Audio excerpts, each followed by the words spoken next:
Kingston Town can't win. Bone Crusher and our Waverley Star, stride for stride. Cometh the hour, cometh the legend, Winks has done it. So we're joined now by ex-champion Australian cricketer, you're also the Australian captain, Ricky Ponting. Thanks for having us firstly. It's nice to be here, guys. I'm happy to talk about a bit of cricket and a bit of racing, two of my great passions in life, so it should be fun.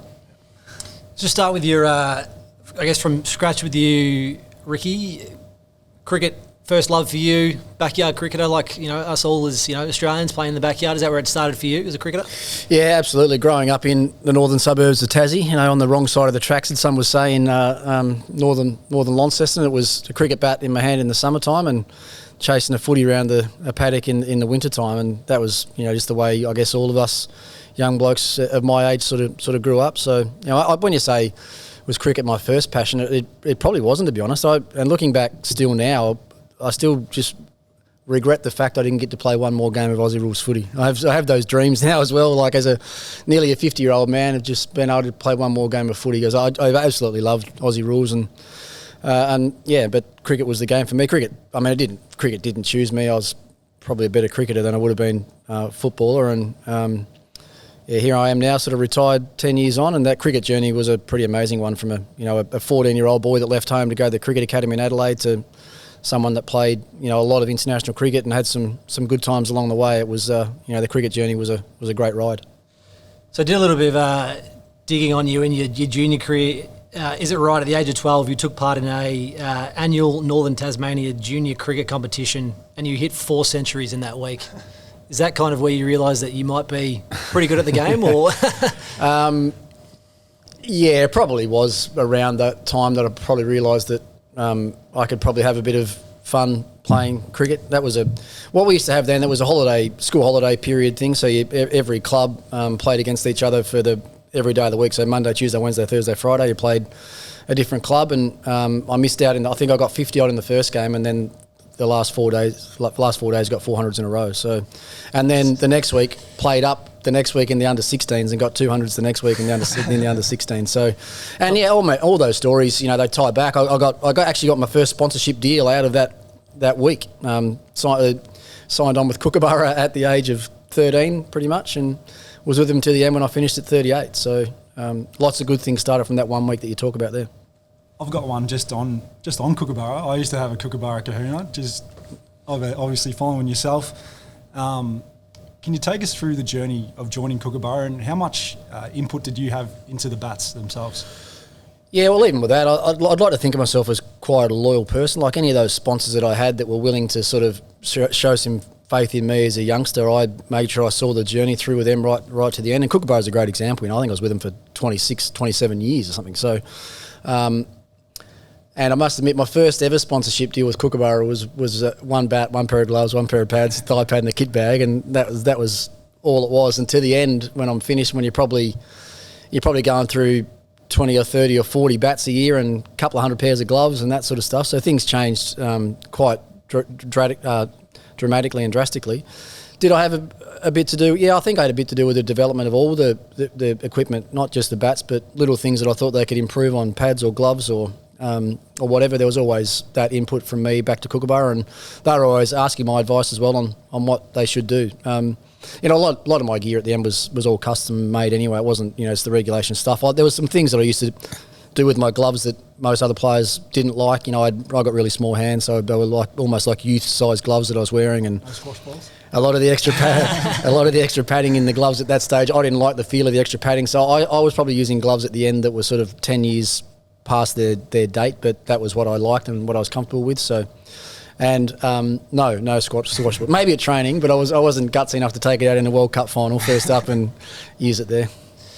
Jumping ahead to your debut test for Australia, just a bit of a two-part question. What was it like pulling on that baggy green for the first time? And secondly, 96 test debut, not a bad start, and I think there was a bit of a controversial decision with you going out that day. Yeah, where was the DRS back then? I needed the DRS. There's a bit of a backstory as well to that. To my first test, Tasmania were playing Sri Lanka in a tour game. Obviously, that was the test series that was happening, was Australia Sri Lanka, and I was out in the middle batting, and I was 100 and something not out, and I looked up into the stand at one of my home grounds in Lonnie. I looked up into the stand. My mum was sitting in the stand, and it was really unusual for mum to come and watch because I actually thought she was a bit of a jinx on me, so I never used to let her come. It was a big game. Mum, just stay at home, give me the best chance of getting some runs. And I looked up and I saw her in the stand. I thought, what? Something's not right. Anyway, I walked off at the tea break, and she grabbed me at the gate and gave me a big hug and said, I just found out you're playing next week in Perth. You're in the test team. So she knew before I did. And then that whole week was pretty surreal, to be honest. My mum and dad and my grandmother all flew over for it. And I remember the night before the game, I took all the stickers off my bat, sanded my bats down, put all new stickers on, put all new grips on, which is pretty unusual for someone to play their first test match. But and then I finally get out there. I think we made about 600, I reckon. I waited forever to go and bat, and I finally got a chance and was facing Murley first ball, who I'd faced the week before in Lonnie and played well. And I remember standing at the crease about to face my first ball in Test cricket, and I was saying to myself over and over in my head, whatever you do, don't run down the wicket, don't run down the wicket, don't run down the wicket first ball. Ran down the wicket first ball, got a little outside edge on one that landed just short of first slip and rolled into the fence for 4 to get off the mark. So nervous times, but great times as well. And your nickname, the Australian Test cricketers, they've all got some famous and iconic nicknames. Yours, Punter. I think it's a nice synergy here with this podcast you're on.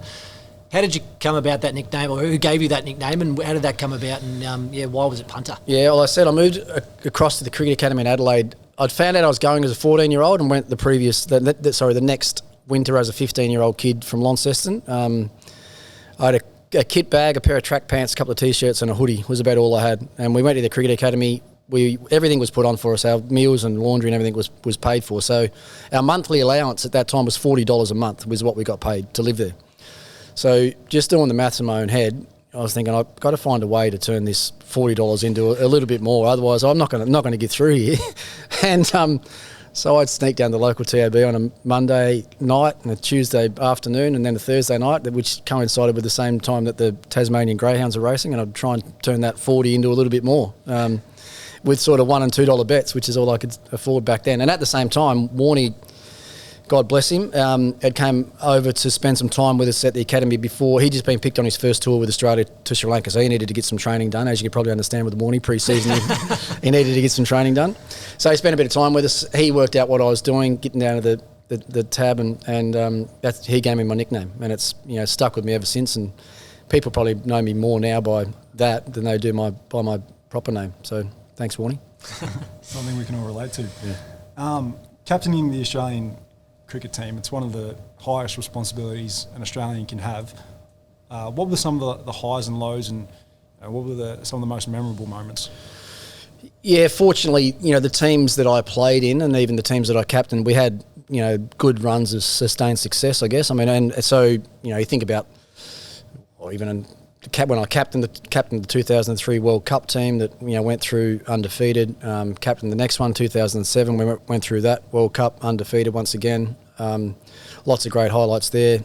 Won the 2006-07 Ashes series 5-0 here in Australia, but that wind the clock back 12 months, and that probably comes to the low light of my career as well, which was losing the E05 Ashes in England as captain. We'd gone there as the number one ranked team in the world.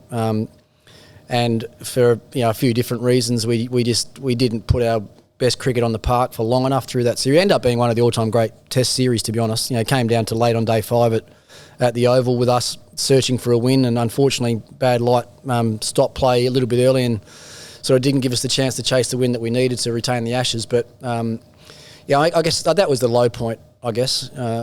In my career, because we were expected to win, because we had a champion team, and to actually have to stand in the middle of the Oval and hand over the Ashes to Michael Vaughan and his team was a pretty tough thing to do. But that didn't happen too often, thankfully. So we had some great times along the way. And that amazing run you had as the Invincibles, the Test team there. What was it like, kind of leading that group of men? When did you know that? I guess that's something special. And did you all motivate each other to be better? Like just being around each other each day, did it motivate you and kind of inspire you each to be better at what you do? Yeah, I think so. So that was, probably Steve Waugh's team rolling over into my team, wasn't it? That Test team under Steve Waugh had won 16 consecutive tests, and then there was a little bit of a break in the middle, and then I took over, and we also did the same thing. We won 16 consecutive test matches as well, which, is a pretty remarkable thing to do. It's never been done before, and 2 Australian teams have done it with only, a couple of years separation between them. So, did we motivate ourselves? There's no doubt. We pretty much coached ourselves as well. Not saying we didn't have coaches. We had great coaches around. But when you spend that much time with each other and you know each other the way that you do, and I've said this forever, I think in any sport, your teammates are your best coaches because you're out there in the heat of battle and you're learning during the game and as things are unfolding. And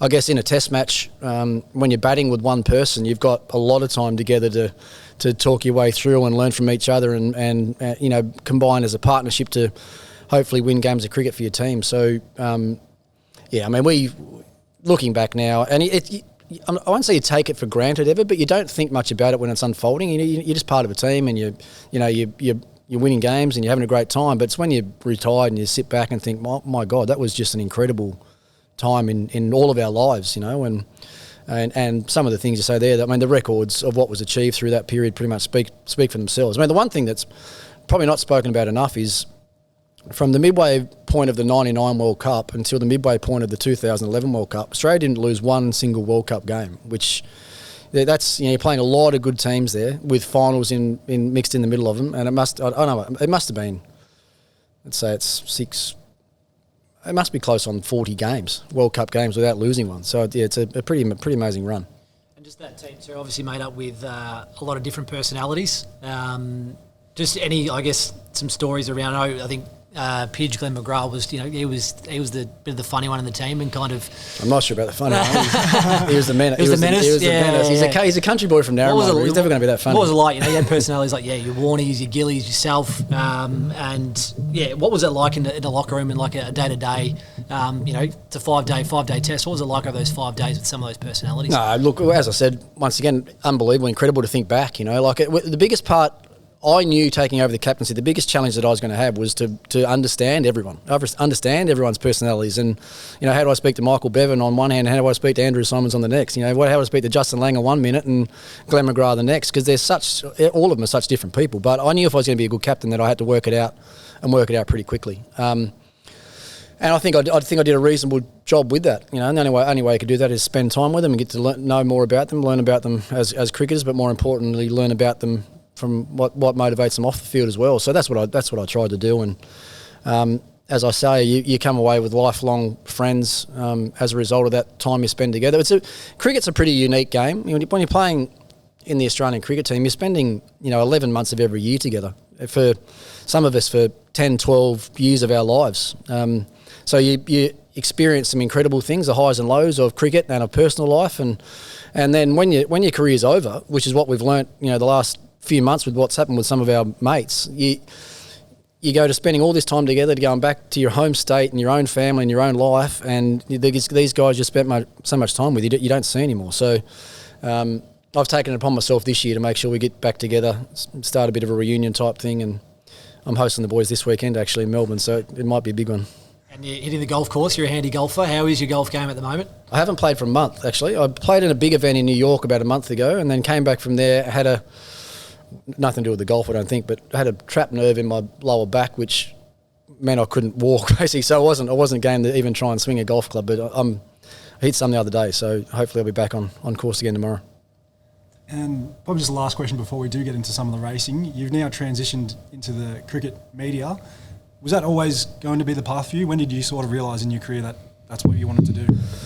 No, if you'd have seen me stand in front of a camera as about an 18 or 19-year-old, you wouldn't have thought I'd be working in the media at any stage in my career. And to be honest, I even when I was playing, I didn't really have much of an idea or a picture of what life looked like, post cricket. I was always going to be involved somewhere, but I probably thought I'd be a coach and get into coaching before I got into the media side of things. But pretty much first year out, I think I had one summer off, and then was lucky enough to get a job at Channel 10 then, doing the big batches, which is where it started, and now with Channel 7 calling 5 tests this summer and 15 or 20 big bash games. So things have changed quickly, and I love it. I love every minute of it, to be honest. We a bit the same. The environment around a commentary team is a bit the same as the environment around a cricket team. That's the way we try to do things at Channel 7 anyway, and it's the last 5 or 6 years have been a blast. And it's also allowed me to travel to different countries and do it as well. You know, the Ashes is on in England middle of next year. I'll hopefully be over there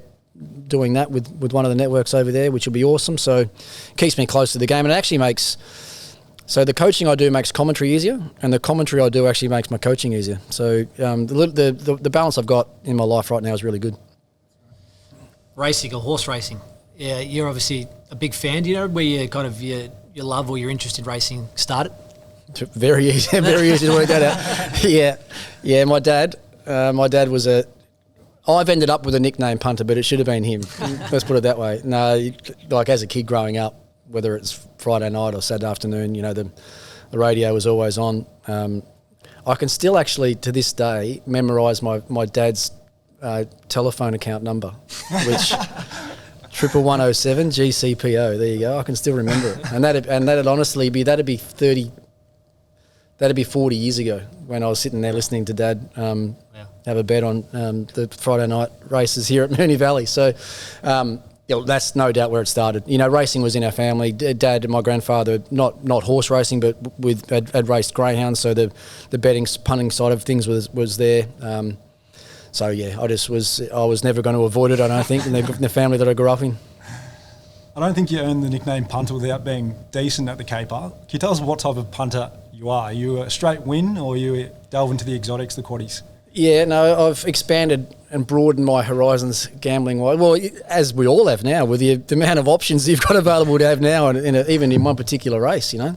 Whoever thought 5 years ago you'd be betting in race? That's amazing. But look, I reckon 10 years ago, no, not even 10 years ago, 5 years ago, I was very much just almost an out-and-out win bet only. Very few each-way bets, but I think, you know, the social side of racing now, you know, going to the track with your friends or going to the pub with your friends and all getting together, sitting down and having a quaddie together, you know, the social side of it is as big a part of it, I think, as anything else. You know, to have a beer or a wine and a great meal at the track and you know, have a quaddie on together is what I look forward to most Saturdays when I'm at home. So do I. You spoke about being on the road a lot in your job as a cricketer. Did you manage to get to any international race courses? Did you manage to have much downtime to be able to get to any race courses while you're overseas? And anyone that kind of, you know, did you get to the Ascots or over to, you know, to Europe to go to a race day there? No, I never been to Ascot yet. And the first thing that came to mind when you said that was I'd played a lot with Mark Waugh, and Mark, if I like a bet, then there's someone that likes a bet. Obviously, you know, a very successful trainer, or married to a very successful trainer now in her own right, Kim. We went actually to the Barbados Cup, if you can imagine. So, not the shortest jockeys going around, the Bayesians. They're 6'4" jockeys riding these horses around at the Barbados Cup. We've got some great photos actually of him and I standing in the grandstand at the Barbados Cup. I've been to the races in Mauritius. It's another interesting place to have gone to the races. Durban, South Africa, been to the races there. Obviously New Zealand, been to the Auckland Cups, at their big race, the Auckland Cup, I reckon. I've been to that when we were over there on a cricket tour, actually, that actually worked in at the same time. I don't think I've been to any races in the UK anywhere, to be honest. Normally, must be out of racing season when we're there for the Ashes, must be out of their sort of peak racing season time, but I guess I've been lucky enough to travel a fair bit and get to a few different venues around the world. Do you have a most memorable day on the racetrack, or maybe a win that you'll never forget? Well, punting-wise would have been a few years ago when Val de Clare won the Melbourne Cup. I'm good friends with Danny, and when he'd sent the horse to Brisbane, I remember he won a race in Brisbane. I remember I got a message from him saying, mate, I think I've got a horse here that can win the Melbourne Cup. And it wasn't even in yet. I remember it got balloted in. It was one of the last reserves in, only a couple of days before the race. I think it was 150 to 1 and I was on the team bus in the UK. I was coaching with the Aussie team. It was either it might have been the 50 over World Cup. When we first put the bet on, and I was sitting next to David Warner, and I said, just got this message. Let's have a look at what this thing's paying, and we better have a little bet. And happened to be at the track on the day that it won, and to this day, still don't know how it did win, to be honest. We thought we'd done our money there, but I guess as far as the punt and memorable days, that'd be one that will be right up there. And almost wins. You did have a bit of a off-camera story about here one night. Yeah, it was here. Yeah, heartbreaking story actually. And this story, amongst that group of friends that I'm talking about, only came up again about a week ago. So my wife and all her friends, I think there were 8 of them, it was my wife's 40th birthday, and they were sitting around at lunch, and Nina O'Brien was with the girls, and she said, for Rihanna's birthday, why don't we all get together? And well, Danny's just bought a horse at the sales. Why don't we go in this filly together? So they all went in it then. They had a great run with it. Won a few races. Just been sold actually. It's racing up in Queensland now. But one night here, we'd all come. All the girls that invited the husbands here were sitting upstairs having, enjoying a meal. And I thought I've got to try and find a way here to have her as an anchor in a last leg of some sort of multi. So I got some greyhound tips from a friend of mine at Geelong on the same night on a Friday night. All 4 of those had won, and the horse was called Need New Friends. She was the last leg of a 5-leg multi, which we had going for a lot of money. We'd gone down on the winning post down the track with Danny, who was with us. Anyway, head bobber across the line. But it's Need New Friends and Give Me the Goss who's kicking back on the inside. Give Me the Goss and Need New Friends and a head bobbing finish, and it can go either way. She goes across the line, and Danny's thrown his arms in the air, and she's won. She's got there. So we're doing handstands along the rail down there, and then they put the photo up, and she's literally got beat by a pimple. She was in front before the post and in front past the post, but as we found out, they don't pay for that. They only pay for where they are when they're on the post. So, yeah, but awesome night out. Just could have ended up a lot better. You touched on off camera that you currently own 2 race horses. Do you want to just touch on who those 2 are, and also the extended question is some of the other horses you've owned in your time? Yeah, look, I haven't had a lot of horses, to be honest. I've probably had, I've been in 6 or 8 maybe. A few of those are with Kim and Mark, as I said, when we're playing together. Mark would always tap me on the shoulder. Oh, we've got a share in this. We've got a free share, not free. We've got a spare share in this. What do you reckon about coming in? The 2 I've got now, one we brought out for the carnivals. It must be 3 or 4 years ago now, a German stayer that had won some nice races over there, a horse called Django Freeman. We haven't had much luck with him out here. He's only had probably half a dozen starts. Too bad. Bone Chip, his first prep out here, which was on the eve of what was going to be his first start in Australia. So I missed the whole carnival. And then a ligament last one, which has put him back to sort of 12 or 18 months. He's back in work now. We'll trial, I think. No, he actually had a trial earlier this week. Pulled up really well from that, so hopefully he's back on track soon. And we've got an unraced one with Danny called Medina, that a pariah, well, he was a colt, pariah gelding now, that's also had a trial up the straight on Tuesday morning, can't remember when it was. Pulled up a little bit sore from that, so he might have a few more weeks out again now, which would be a bit frustrating because he was just about ready to go. So they're the only 2 that I've got, and as I said, Brianna, with her involvement in that Need New Friends, they've sold that off to Queensland. I think she'll be a mare before long, I think. And our signature race, the Ladbrokes Cox Plate. Do you have a fond memory of the race, or your thoughts and feelings on our feature race? Yeah, I think it's probably the most excited I get for the carnival, to be honest. Cox Plate Day. Well, a lot of people probably say the same thing. I mean, this when you actually get a chance to come to the track here and witness what it's like, and with those few years in a row there where Winx was coming and doing what she was doing, I mean, I can't imagine there's a better atmosphere anywhere in the world when there's a horse like that going around, and you've got the amphitheatre that's created outside here. It's pretty special. So I reckon there's a couple that stand out most for me, and it was interesting with Bossy here with us today.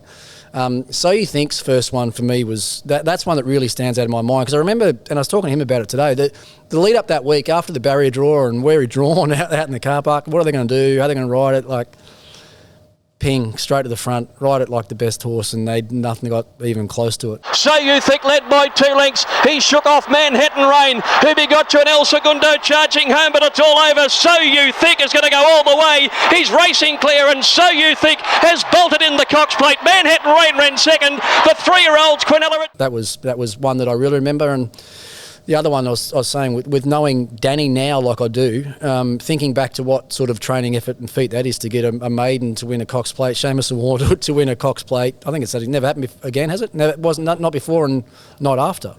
It's a done deal, was boxing on, but Seamus Award still led by a length and a half, and he shook off Fiorente. Happy Trails is coming down the outside, and Four Tellers coming. Seamus Award in front. Happy Trails having the last lunge at him. He dives, misses. Seamus Award, the maiden has won it. So that's a pretty amazing achievement. And as it goes, actually, that Seamus Award was the sire of that horse that I was talking about there, that Need New Friends that the girls brought. So Some pretty fond memories there. And then you throw Makybe Diva and Winks in for, what was she, 4? 4. Yeah, it's amazing. And let's hope that another animal like her comes around again, and all the memories and history that's being created here can happen again, because it'd be pretty special if it did. Absolutely.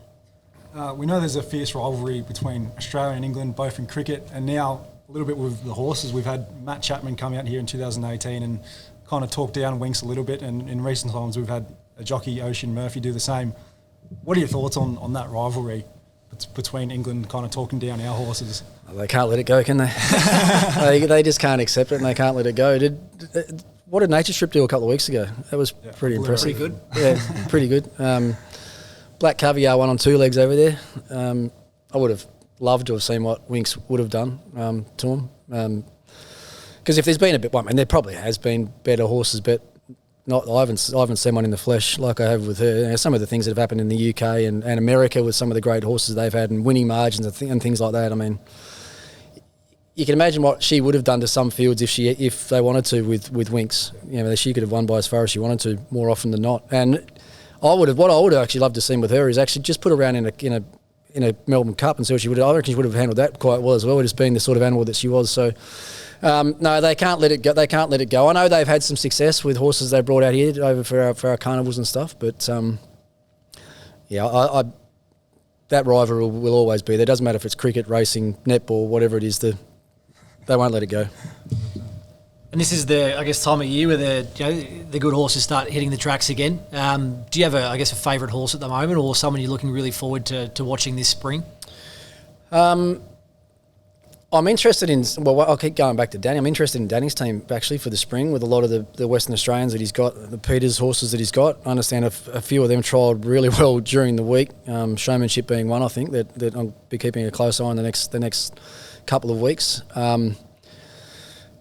And even I've been actually thinking about Cox Plate even. You know, you look at Zaki, and I'm interested to see Animo come back. What's he now, 4-year-old? 4-year-old, yeah. Interested to see how he what he can do. I watched another awesome trial the other day. I saw a non-conformist trial the other day as well, which went. I think Django was in its trial actually. Django got left behind a little bit late in that, but that horse went exceptionally well. So there's enough now. The good ones are coming out, which makes you want to get to the track more, doesn't it? When the better horses start coming back out, it's this time of year, right time of year again. You either get to the track or you get your mates and go to the pub and sit back and watch some high quality racing. Absolutely. And you're on. So you mentioned Animo before. Obviously, last year's race was such a famous one with him in State of Rest. Don't want to hopefully bring up any bad memories, but were you on Animo last year? And what do you think of that decision at the end and how that all unfolded? No, I wasn't on Animo last year. Interestingly, my manager had sent me about a week before telling me that I had to be on State of Rest in that race, and I still don't know how it won, to be honest. But pretty good, tough win, wasn't it? And to be honest, I'm not sure if I had a bet in the race even, which would have been unusual if I didn't. But I don't think I got the price that my manager got for State of Rest. Let's put it that way. Well, Ricky, I think that's all our questions. So it's been brilliant meeting you, firstly, and thanks for your time. Looking forward to seeing you 80 during the carnival at some stage, boys. Thanks, Punter. Thanks. Cheers. Cheers. Tup.